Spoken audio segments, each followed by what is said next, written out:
and last but not least, Edison Partners, who you're going to hear from a bit this morning.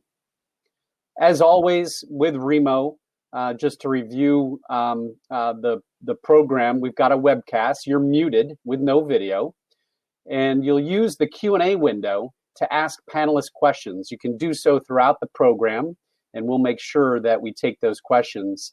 You can also use the chat window to comment or message individual attendees.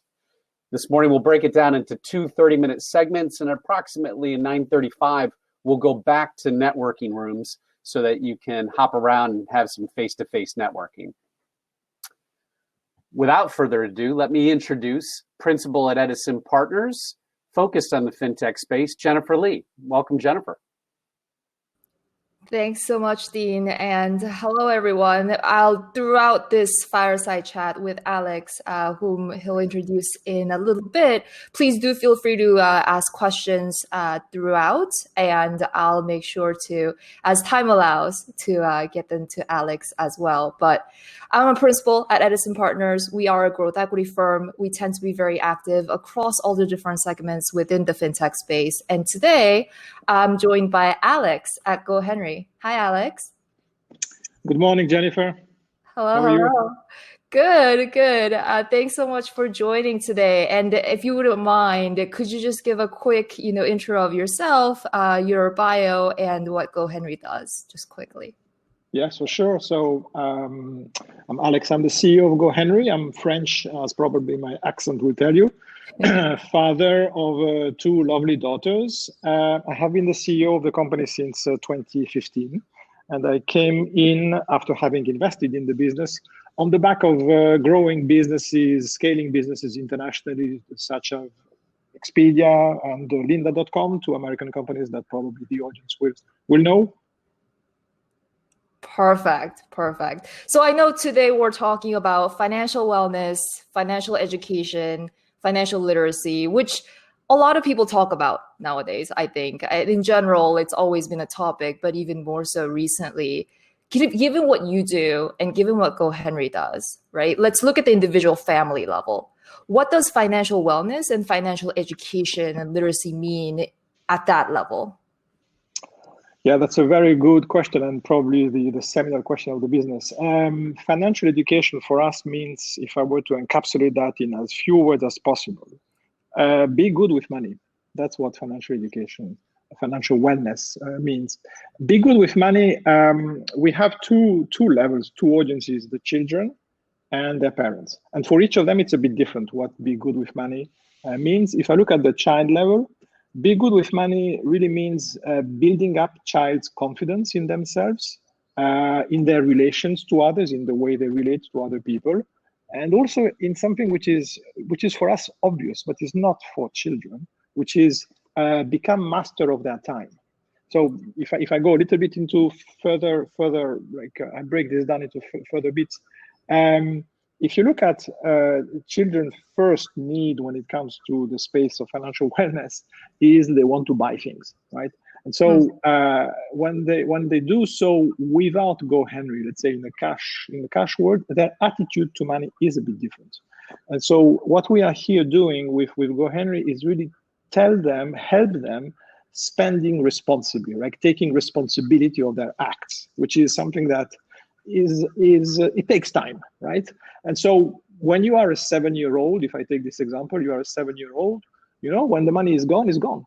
And that's a simple lesson that actually the penny drops when actually they want to buy something else and there is no money left. Say, And another thing that is interesting at all age is the price of learning from mistakes.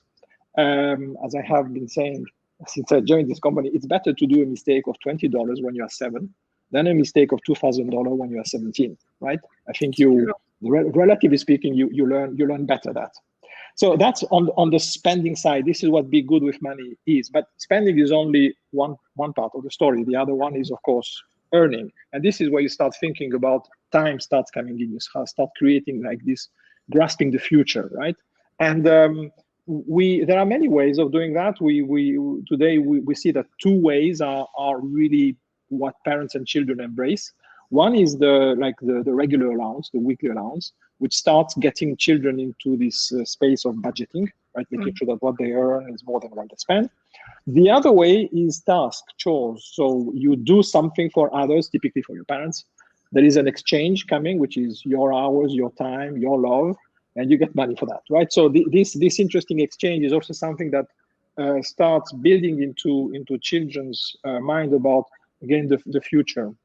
But the most important, I think, of all the Be Good with Money, the most important is saving, which is this very difficult concept for children to grasp, and in particular today, which is delaying instant gratification, right? We live today in the world where everything happens now and you have to consume now, and it's all like instant, in particular in the digital world where time almost like disappears, right? And so when you start building in the habit of children that they can probably wait a bit, they have actually to wait a bit to make a bigger purchase because their allowance or the task that they earn from is not enough. So they have to set aside money, or they just have to save for a rainy day. Who knows what can happen tomorrow? This is where time really comes in, and this is where all of a sudden they start looking at now time and them being part of it and time evolving, right? And one last thing about Be Good with Money, which probably is what I would say most adults would associate Be Good with Money with, and it's part of our mission. It's the idea of giving, relating to others and understanding that you are part of a whole, right? And if you nurture the circle that is around you, which can be as close as your family, but can go really way beyond into charities, and you think of others, then we think we are building better future adults. So this is what Be Good for Money. Be Good with Money is essentially building better people in the bigger picture, right? Now there is the second level, which is the parents. So and we have this dual like two populations, right? Which has its own interesting challenges. When it comes to parents, Be Good with Money effectively means let it go at your pace. So, parents, myself being like a parent, all the parents who are here listening to me will understand that it's difficult for parents to let it go, to find this balance between control and independence that children want, but have to get to, otherwise they will be the whole of their life into your family, right? So they have to build themselves up. And so for this magic to happen, the magic of like taking control, building confidence, etc., you have to gradually let it go, and you do it at your speed. This is where the flexible tool we have allows that. You can do it, some children are very mature very early, some children are mature much later. Some parents are much more controlled than some others. So this complexity of fine knitting the tool to the habits of the family, it can be done if you use the tool as any tool, right? So the Be Good with Money means let it go at your speed, let the confidence build in your child, and you as a parent, you will be surprised by the rewards that you will get when you will see the confidence building up, when you will see your young becoming better at themselves, better version of themselves day by day. So this is what it's a bit of a long reply to your question about financial wellness because it has many streams, but this is really what it means for us.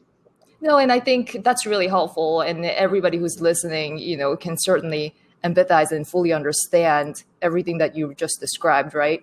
And if we double click on that, your last point, what's the biggest challenge, for the lack of a better word, and the hardest thing about this financial education in this ecosystem that you described within a family unit? I think it's the biggest challenge is tailoring.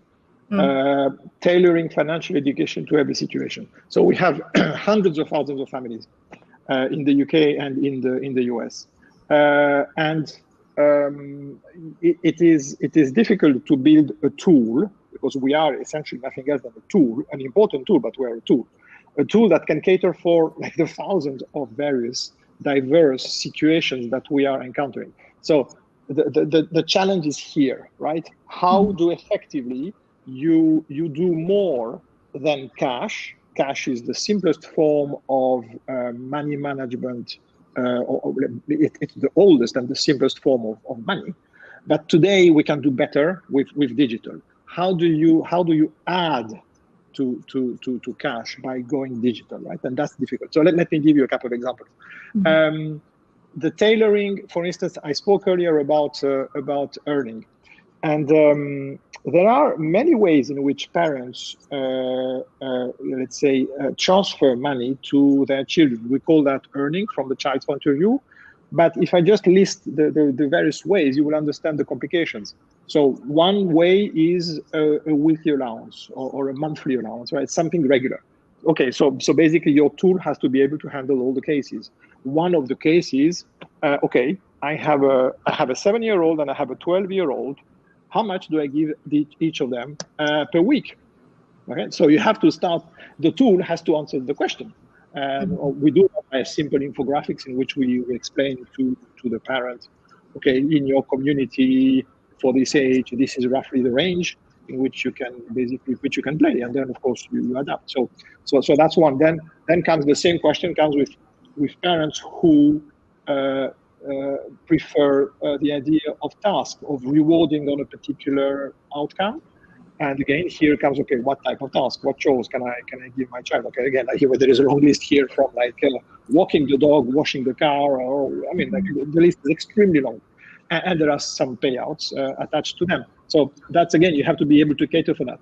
But then there are situations that are completely outside of that. It's neither an allowance nor a chore. It's just the boy ringing the mother because he is stranded on the platform to go back home, has no money left on the card, and needs to receive a payment now to be able to get back home with the last train.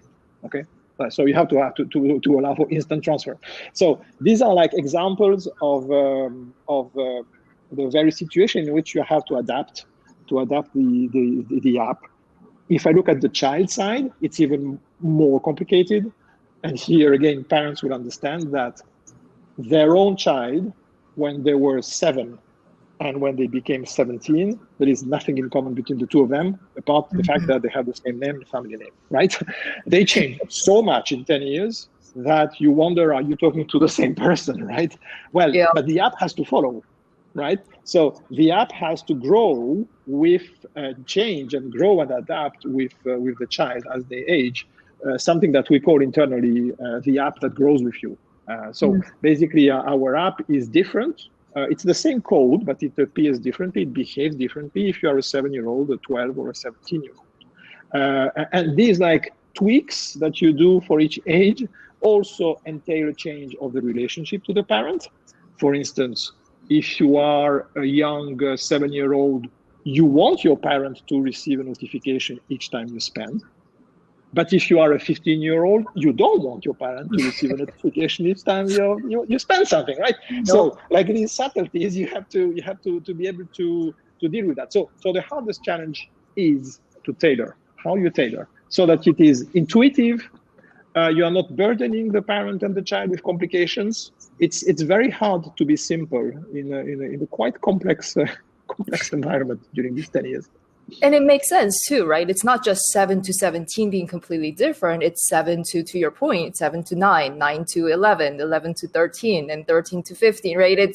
There's all these, it's a journey, as you put it, right? It's a journey. It's a complete journey. Yeah. It's fascinating. In terms of what you've seen so far, right? What's been the most surprising thing that you've experienced in this, GoHenry journey?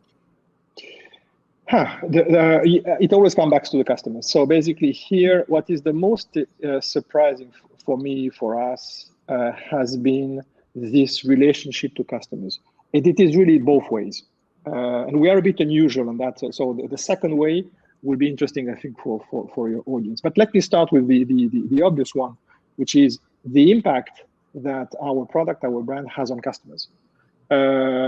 We receive every day, every week, thousands of stories, and spontaneously, or we search them. I'll give you a couple to illustrate what I mean by this, let's say, surprise element. One is coming from Houston, Texas. When I was there with Dean, our president, US, talking to our customers, we met with a mom who had aspirations to help her child. When she was younger, she suffered with credit card debt. And she didn't want her daughter to repeat the same mistakes. She was a teacher, so she had quite a modest household income and was a single parent. And she shared with us how we were saving her money while building her daughter's confidence. So GoHenry helped her stop giving handouts all the time at the whim, right? And it gave her daughter confidence to make her own spending decisions and learn to manage a budget, right? And she was so proud about this, and she genuinely felt that using a tool like GoHenry would help her daughter avoid expensive mistakes in the future, the mistakes that she did when she was her age or a bit older. So that was one, and these stories like that, we have like hundreds of them.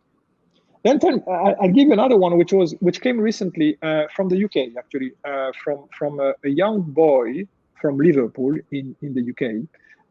He was 15 at the time, and before becoming a GoHenry customer, he kept all his savings in cash, but he spent a lot. He said he spent excessively, and he spent unnecessarily hundreds of pounds, right?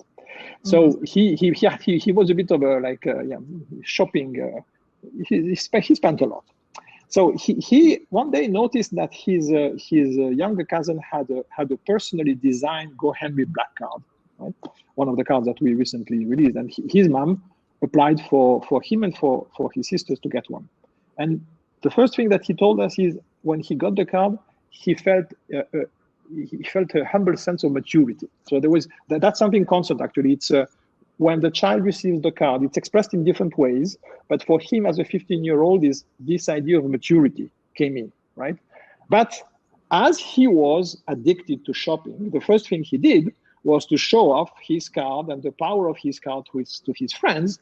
And so he treated them to a KFC nice chicken, I guess, and he paid that contactless, right? So he was proud of doing that in front of his children.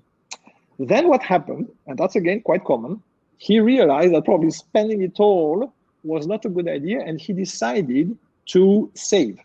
And he forced himself to do that. He like tamed.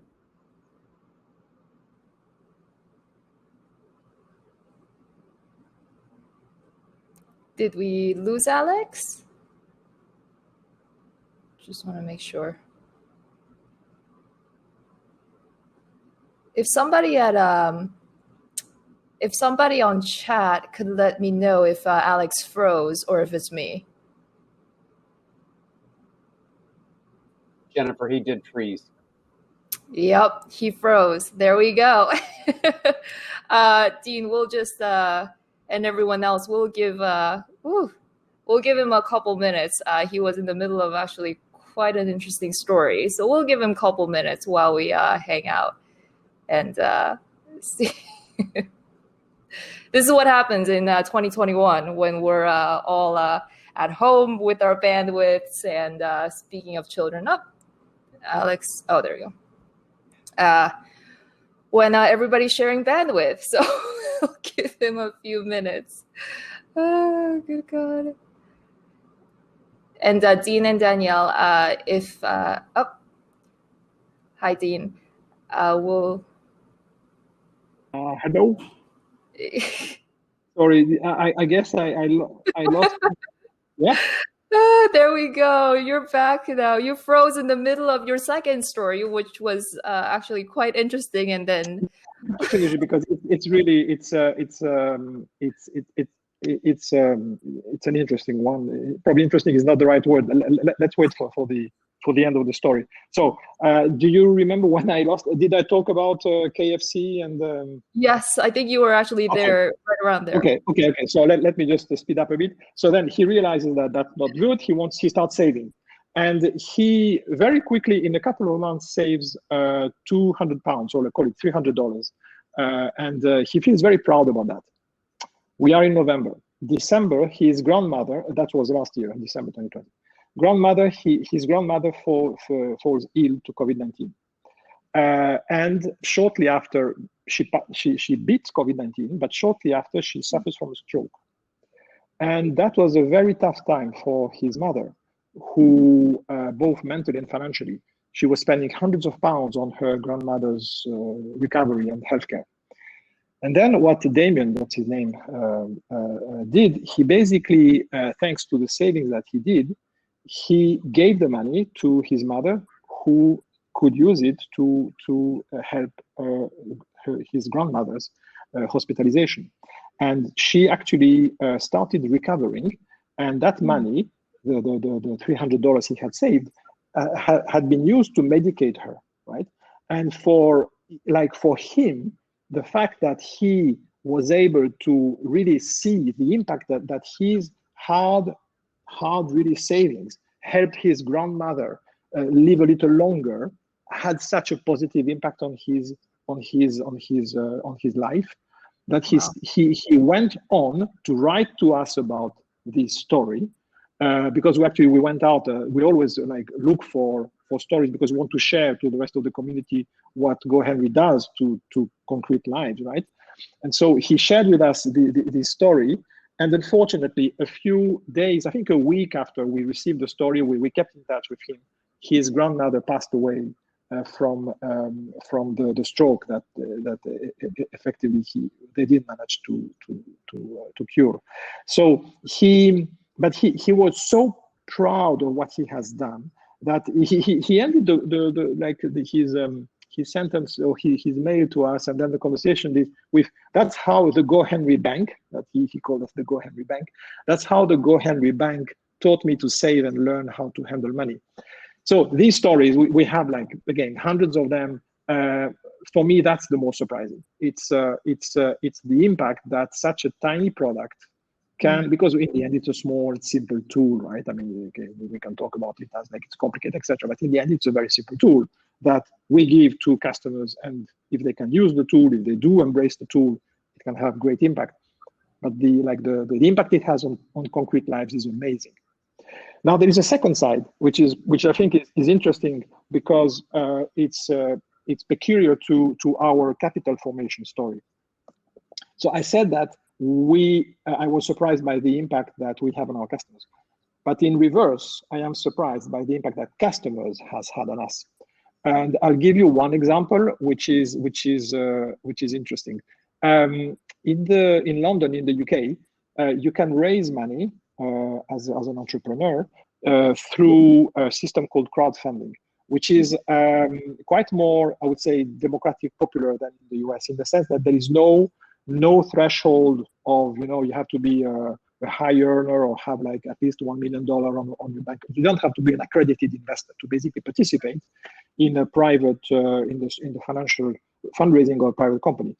As little as $10 can be put into the company in the form of equity. And so what we did a couple of times in 2016 and 2018 is we went to the crowdfunding market to raise money.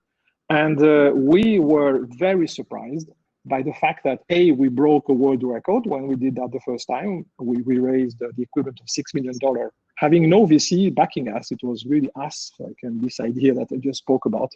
So it was done by any company worldwide, including the US, without any VC backing the round, right? Because that's quite different. If a VC backs the round, put their name if you want, all of a sudden, yeah, okay, they have vetted the idea, right? So it's easier for a retail investor to come with $10 or $1,000. Here, no, it was just that. And so we get this interesting record. We break this record. The second thing, which is even more interesting, is that half of the 5,000 investors we got in these two rounds were our customers, right? Parents. So basically, it's interesting that 2,500 people who are already paying us. I forgot to say that our service is paid for. It's a subscription service. You pay $3.99 per child in the US and £2.99 in the UK per month. That parents, on top of paying us for delivering the service, wanted to have a stake in the company.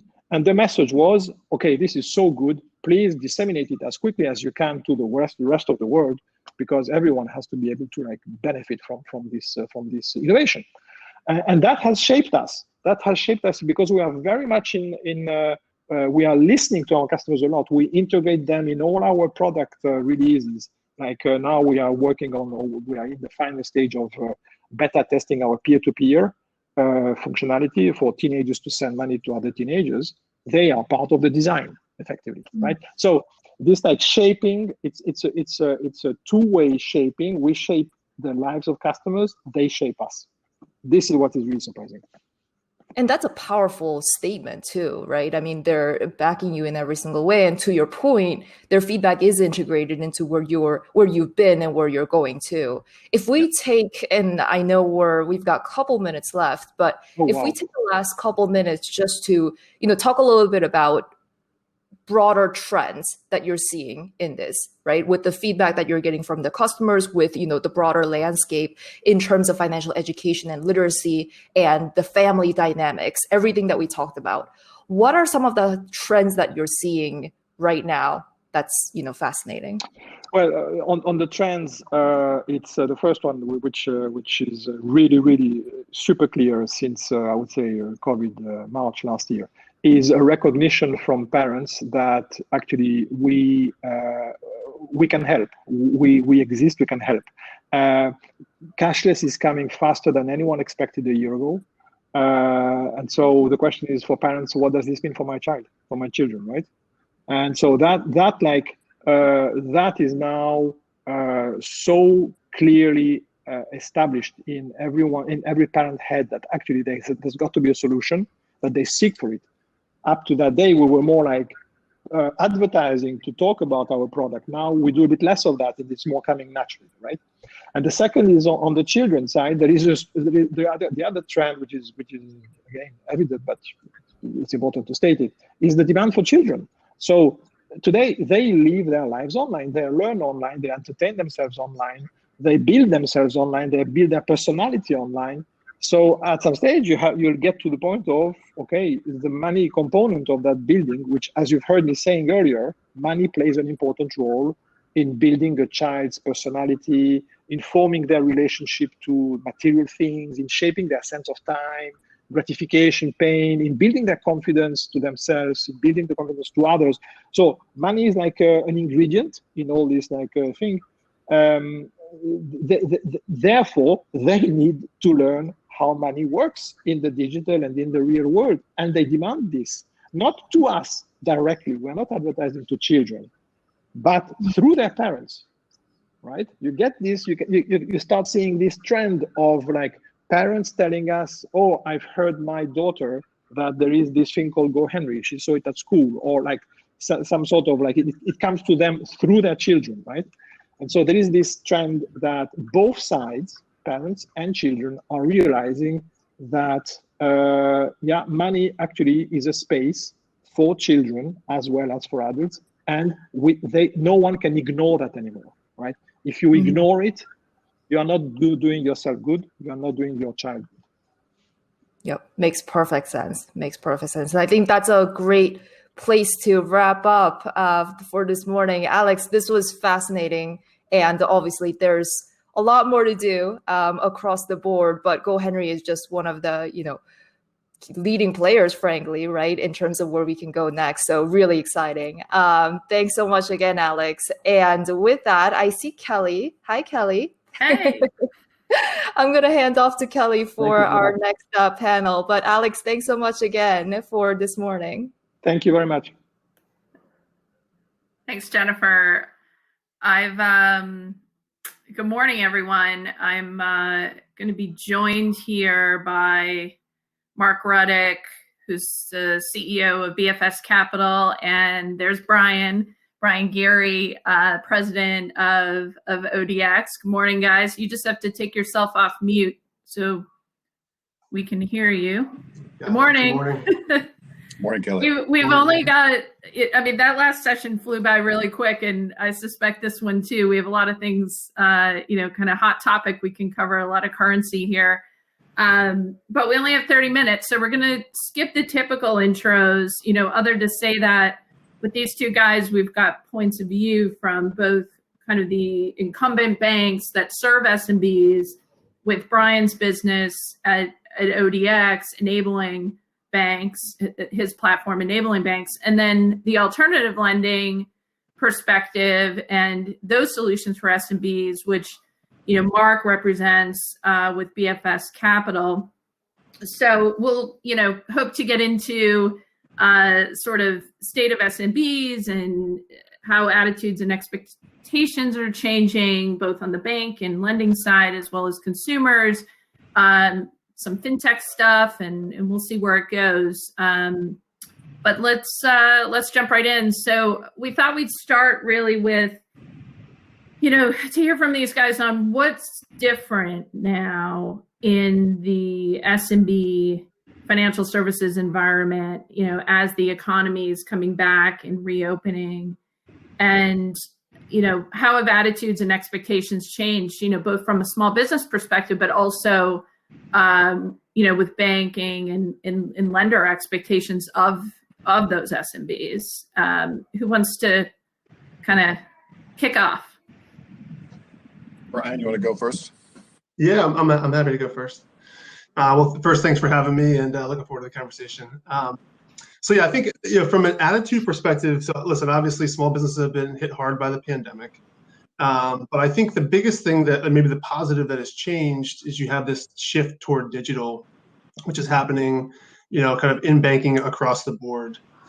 So as we've been kind of talking to bank partners over the years, there's obviously been this kind of slow and steady movement toward digital. Obviously, that's kind of started more on the consumer side, and then small business and commercial is catching up.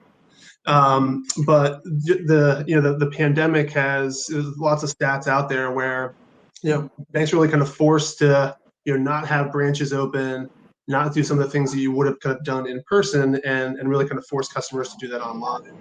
I think what we've heard is that once customers are interacting that way, and it's a little bit more frictionless, there's probably no going back to that. So I think what we're hearing from a lot of our bank partners is kind of digital transformation, and just taking a lot of the aspects of what they were doing in a more paper-based or kind of branch-based solution and bringing that online is like the top of everyone's kind of roadmap and agenda, which obviously helps to serve small business customers in the end over time. Yeah, I think that's fair. I think coming into COVID, small business financial services was ripe for innovation anyway. I mean, typically speaking, it had lagged the innovation that we'd seen over the last 7 to 10 years in consumer financial services. And that was creating this tipping point, really. And I think much like many industries, COVID has forced an acceleration in innovation. I'm going to horribly paraphrase Satya Nadella, but Microsoft was forced to do years of innovation in months, in effect. And I think that is going to happen now in small business financial services across the board. And what's interesting, I think, is we're seeing a coming together of some interesting forces. Number one, small businesses have been hit very hard in the pandemic. And I think there's a breakage of trust in some respects between small businesses and the financial services providers that historically they've relied on. Capital has been spotty. Government programs have been confusing and hard to access. And I think that's happening at the same time that there is this onboarding of the millennial entrepreneurial class. And those guys simply don't want to work the old way. They want more transparency, accessibility, mobile first thinking. They want products that are geared to them, not products that are kind of geared to their parents. And I think that's a very important thrust. That's kind of a pull-based thrust. At the same time, I think you've seen a rise of rapid digitalization across the board. So Brian's alluded to it, but I think it also is affecting the entire customer acquisition and onboarding strategies for companies. We're completely rethinking everything from customer acquisition to underwriting post-pandemic. We don't believe the old rules will work anymore. And I think that is something that is creating a very exciting opportunity, not only for small business owners, where they're going to tap into new innovation, but frankly for companies like Brian's and myself that are building the infrastructure to make that happen. And so I think we're going to see a democratization of credit in small business over the next year or two. Yeah, I think the pandemic, we've seen acceleration on so many, behaviors and in the way technology is meeting demand and responding to consumer and, small business behaviors and expectations. that evolution, it's created an environment, certainly in fintech too, where there's more partnering to serve these audiences, right? And how are where some of these fintechs that have a services slant might have maybe once financial products might have once been perceived as competing with incumbent bank products and services. There's a lot of enabling and partnership opportunity that has kind of come out of this too. Let's talk about that for a minute. How are you guys seeing the incumbent banks and fintechs or alternative solution providers serving SMBs differently through partnerships? Yeah, I can start on that one. So, partnerships is our business and our business model. So just to give you a slight bit of context, ODX basically is an offshoot of OnDeck, which is a direct to small business lender. And so what we've done is kind of package up the learning and insights and technology platform that we had built over the last decade at OnDeck, and are basically kind of bringing that to banks. So maybe said kind of plainly, it's almost like bringing the alternative lender or non-bank lender experience to the banks, to allow them to leverage that kind of digital first experience. And I guess the way I think about it is, obviously banks are not going away. They have a ton of kind of inherent advantages in the market. They've got a large embedded customer base. They have data on customers. A lot of it they haven't probably mined all that well over the years, but just think about what's in the data that they have readily available in small business checking accounts and other loans that they may have made, and then they have a low cost of funds that is always going to be dramatically lower than what you can kind of get in the open market for these kind of alternative lenders.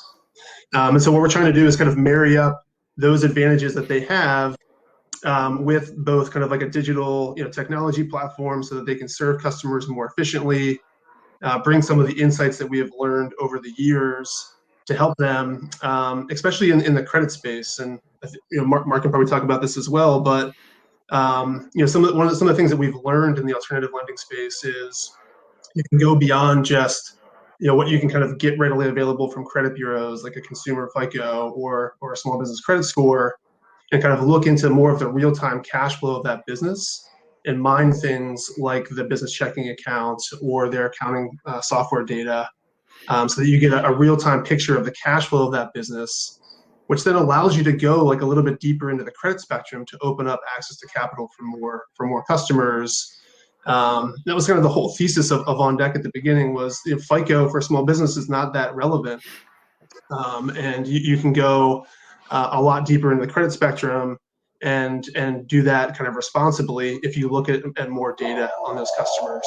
So that's what we're trying to bring to our relationships and really kind of help banks to like unlock the power of some of the data that they have already within their four walls, and then have that kind of better experience for customers as well.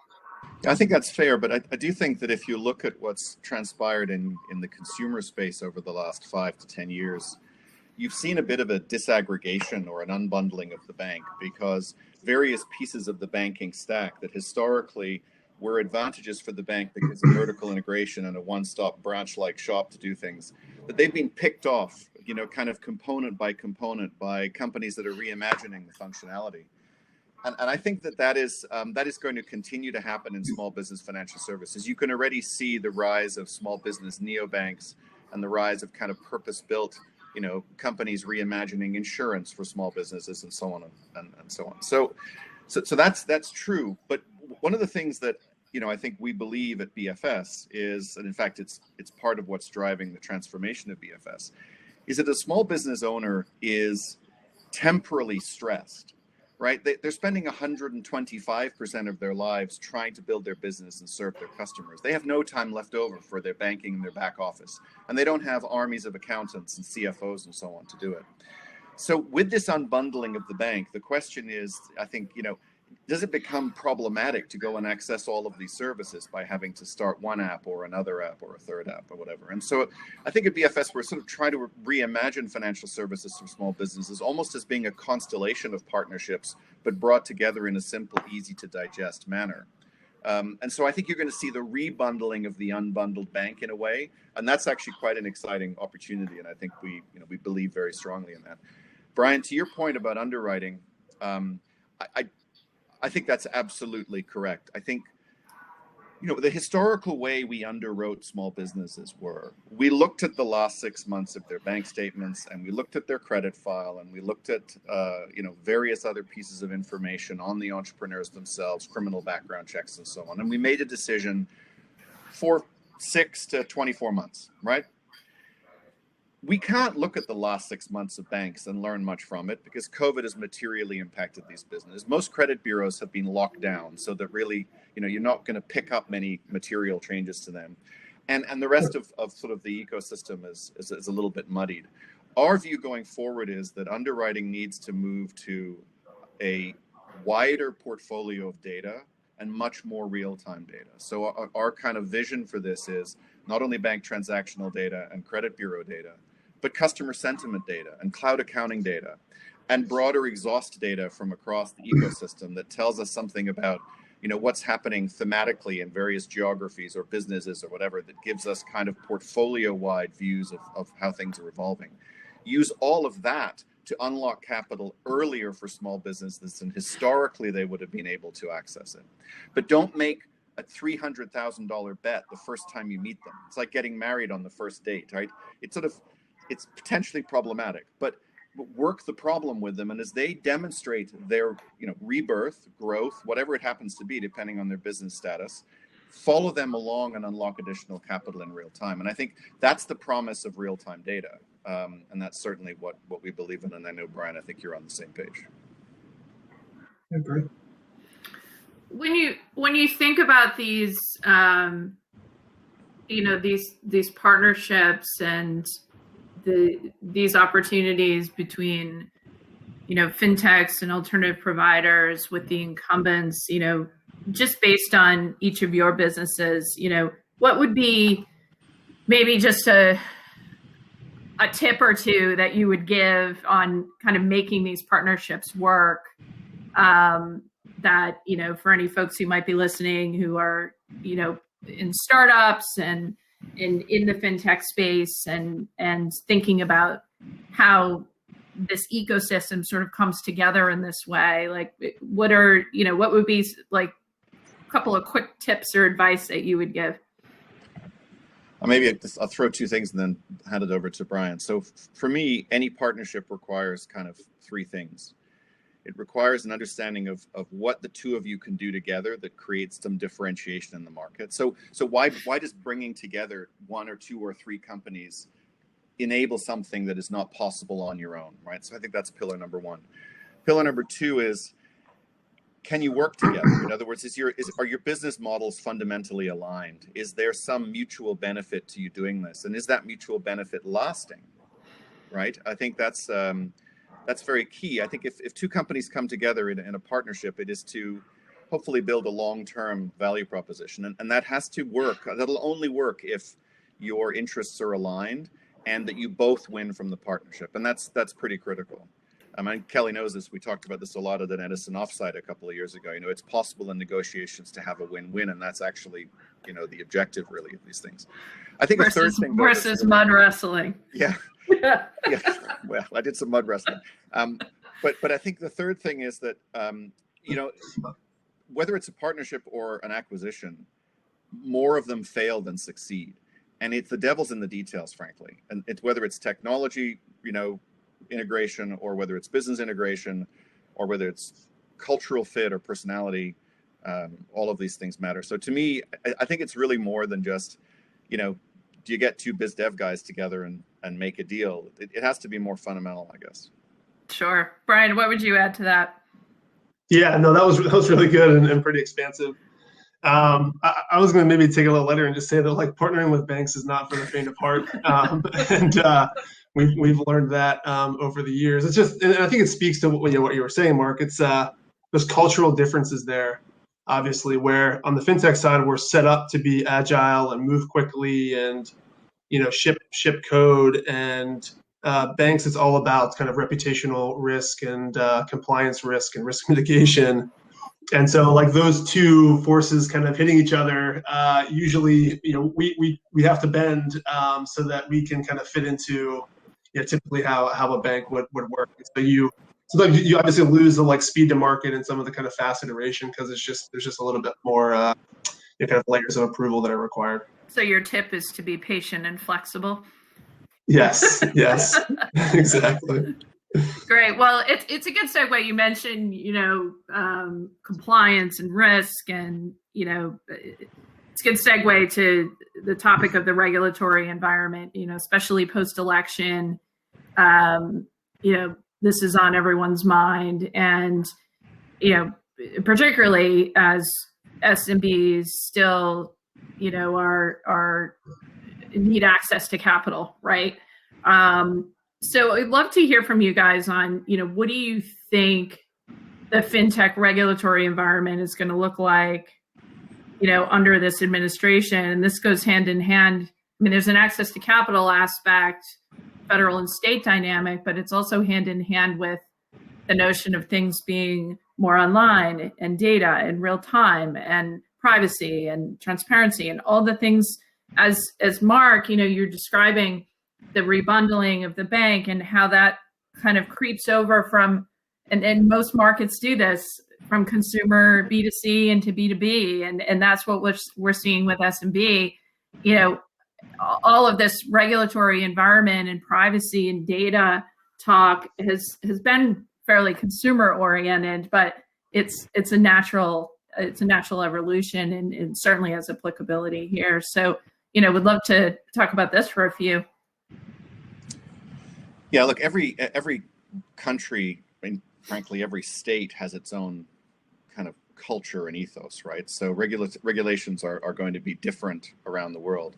But I will say this, for the last few years, as you know, Kelly, I've worked with 17 countries worth of small business, or actually from consumer financial services companies. And I have had, during that time, an experience of regulatory transformation that's been happening in the rest of the world. And I would say that regulations around fintech in the rest of the world are ahead of the United States today in many parts of the world. And so you can look for clues as to what's happening there to potentially see what would be happening, in the United States.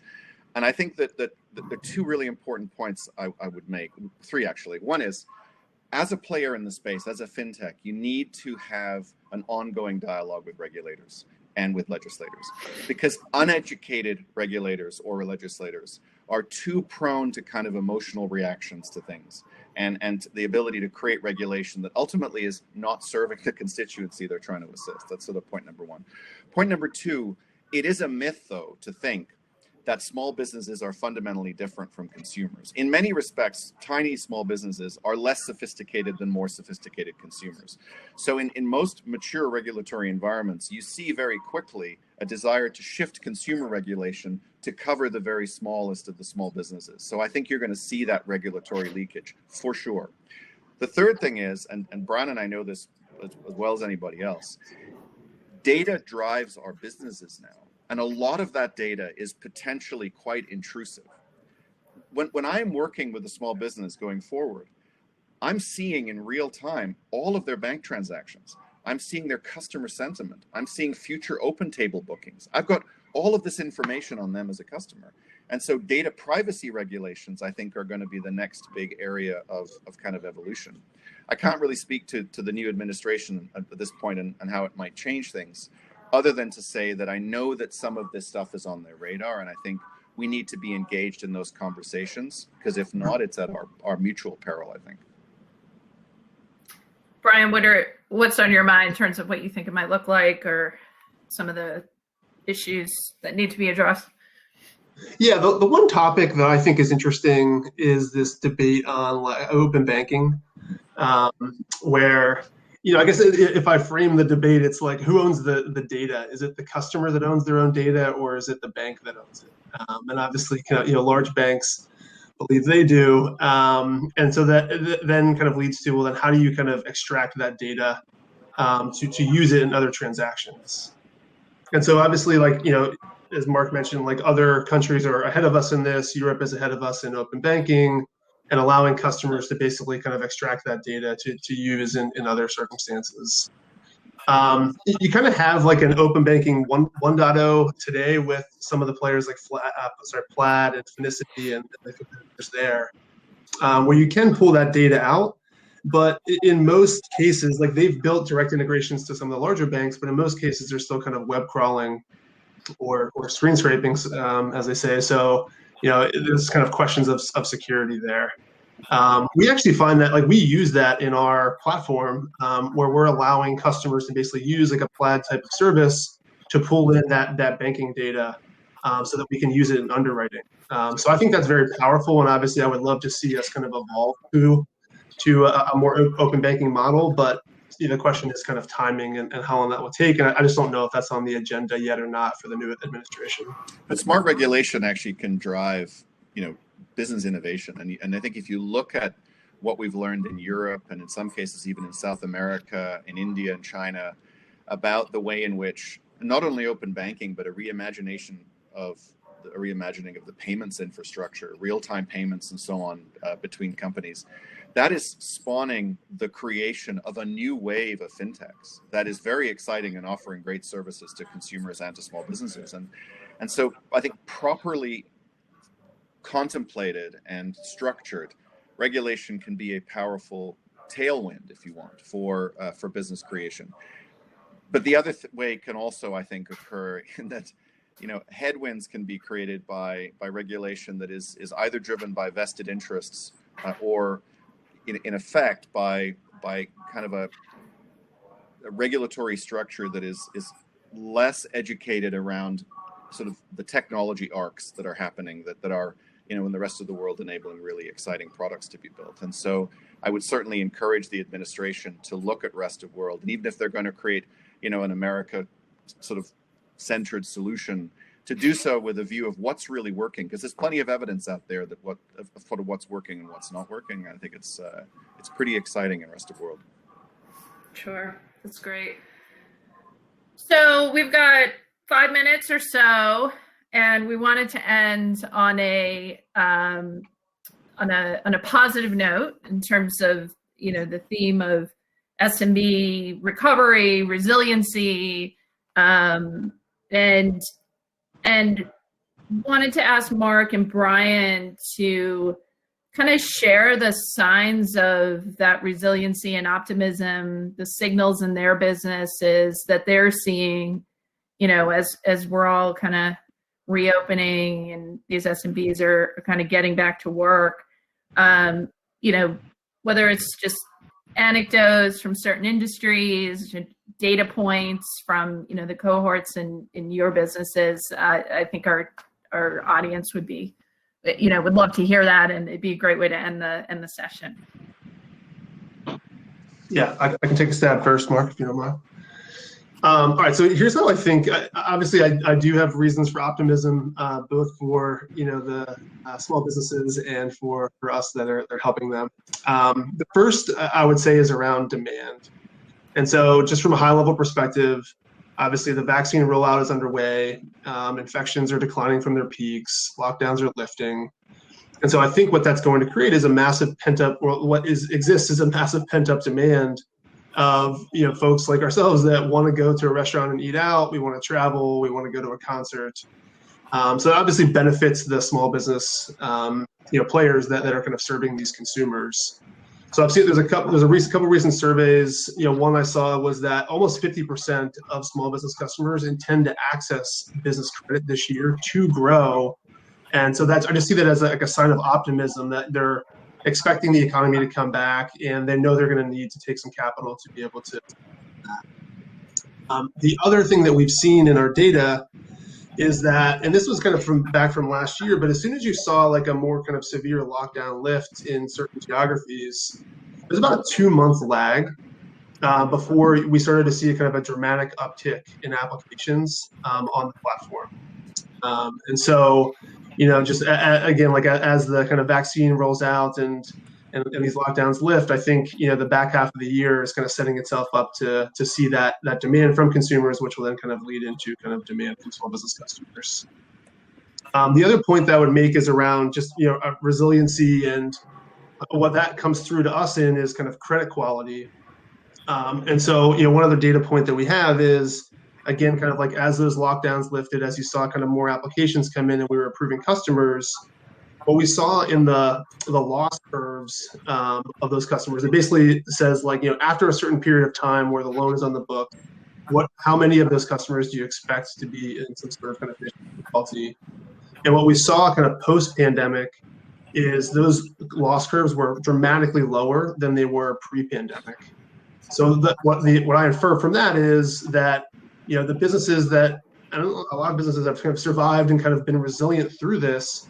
They've figured out new business models. Their cash flows, are kind of strong enough to make it through like the most severe shock that you could possibly imagine in the space. And so they are just going to be kind of healthier and stronger going forward. Yeah, I think we have seen the same thing. I would say three things. Number one, there's a reason why we look at time in business as one of our underwriting criteria. Great entrepreneurs that have weathered multiple storms have a tendency to continue to weather storms. And I think we've seen some real resiliency and creativity amongst small businesses coming through the pandemic. That's reflected in two things. Certainly the cohort we had going into the pandemic, and we restricted lending very quickly in March of last year when we realized we couldn't underwrite pandemic risk. But that cohort coming in, it experienced a short-term spike in delinquencies and in the request for repayment extensions and all sorts of things like that. But that cohort ended up with a write-off rate that was not far off historical norms for us, which was extremely encouraging. So there's a note to resiliency, as I think you guys have both referred to. Much like what Brian has said, the cohort of loans that we made post-March 2020 rather, the write-off rate for that cohort right now is at unprecedented lows. I think it's just over 1%, which is materially different from the cohort we typically serve as a small business lender.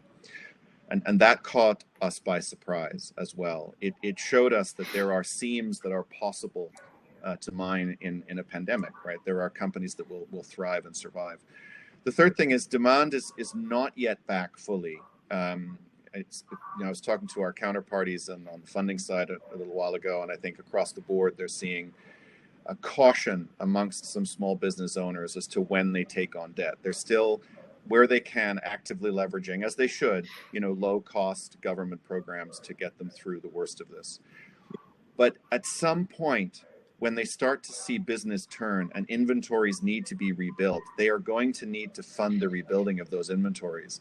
And that is going to create, we believe, a surge in demand for credit in small business lending. And I think that's going to be a pretty exciting, let's say, late second quarter towards rest of the year. I was going to ask you, when do you think it would feel like that would be pretty imminent in many sectors?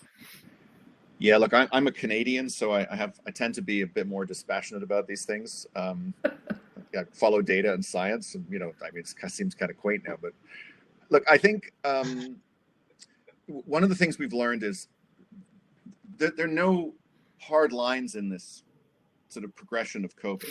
There are sinusoidal waves, and there are sort of move forwards and pullbacks, and move forwards and pullbacks, and I think we are part way now towards consistent move forwards and fewer pullbacks. But that doesn't mean that we're out of the woods just yet. Winter is not over yet in most places, so that makes it very difficult for restaurants that are in the northern climes to open and have any social distancing.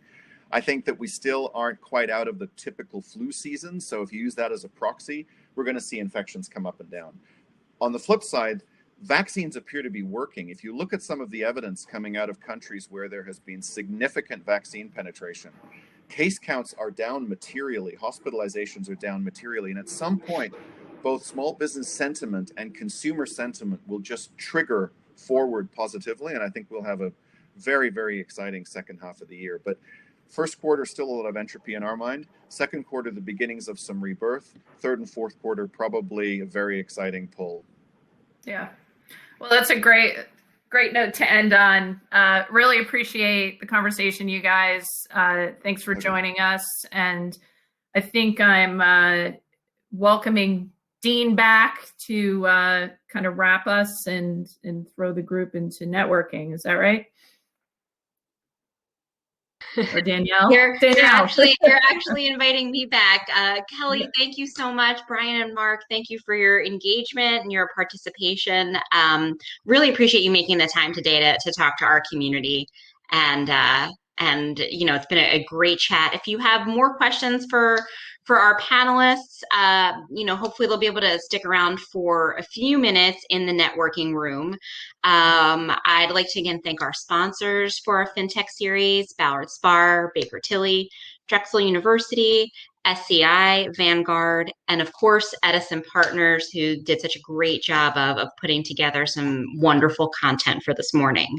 The Remo room will be open until about 10 a.m. So you can pop in, mingle, hop from table to table by double clicking on that table and it'll move your seat on over. So hopefully you'll be able to connect with a few people this morning before you get your day started proper. Once again, thanks so much for joining us at PACT, and we look forward to seeing you next time. Thank you. Thanks. Sounds great. Thanks.